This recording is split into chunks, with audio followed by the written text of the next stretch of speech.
Many philosophers today would describe our philosophical world as nihilistic, meaning that at the core of this world, there is no ultimate meaning.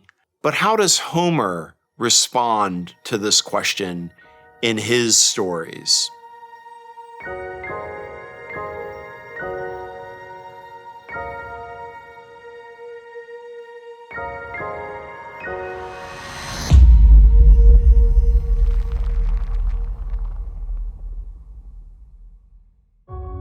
As we know in Homer's epics, in the Odyssey, the Iliad, there is a rich abundance of deities, of gods and goddesses, taking so many different forms with different kind of superpowers, ways of disguising themselves as mortal creatures.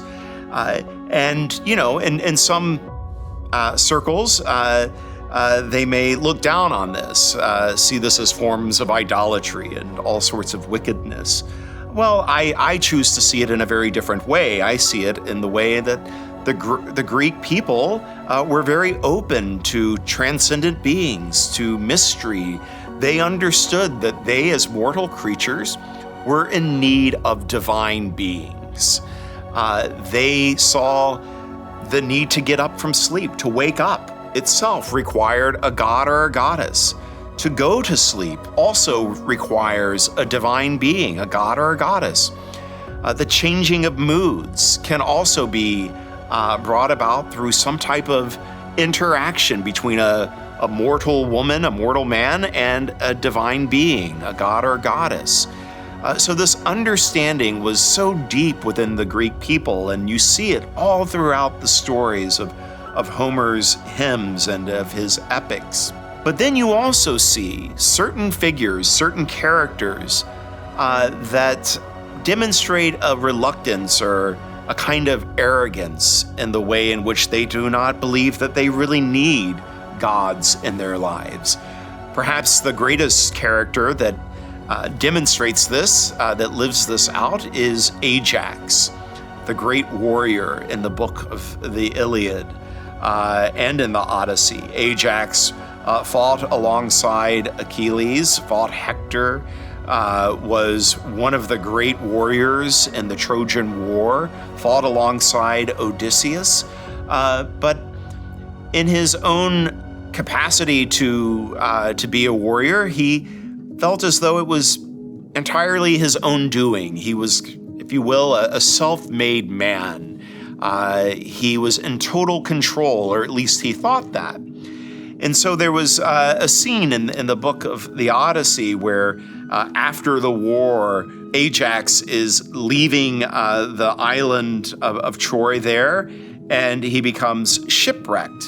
And even in the state of being shipwrecked, he still manages to escape death at sea. He finds himself on this large rock. And he begins with a kind of braggadocio, a kind of a way of feeling as though he had mastered the very throes of death itself and had escaped death and was safe on this rock. And he began to say as much. Well, the god Poseidon, the god in the sea, overheard Ajax bragging about his escape, and it kind of ticked off Poseidon to the point to where Poseidon strikes the rock, splits it in two, and there Ajax falls through the cleft of this rock and dies. That scene is a memorable scene, to me at least, because it's one of the few times when you see such a direct way of undoing a human being, in this case Ajax's arrogance. In Homer's world, a deficient character is one who either ignores or denies their need for a divine being, for grace, for mercy, for a special blessing to accomplish a certain task. And in this way, I think Homer's world, rich with a great diversity of divine beings, is a great sign of what it means for us as human beings to be open, open to transcendence. Thanks for watching. It means a lot. You know, these are conversations that I love to have and to be able to share with folks. My name is Father Dustin, and I've found a lot of value reading things philosophically, to think about our world in creative ways and imaginative ways that kind of brings about more engagement and also helps with relationships and just thinking about our world in new ways as it relates to things like truth and what is good, what is the good life, what is beautiful in our lives.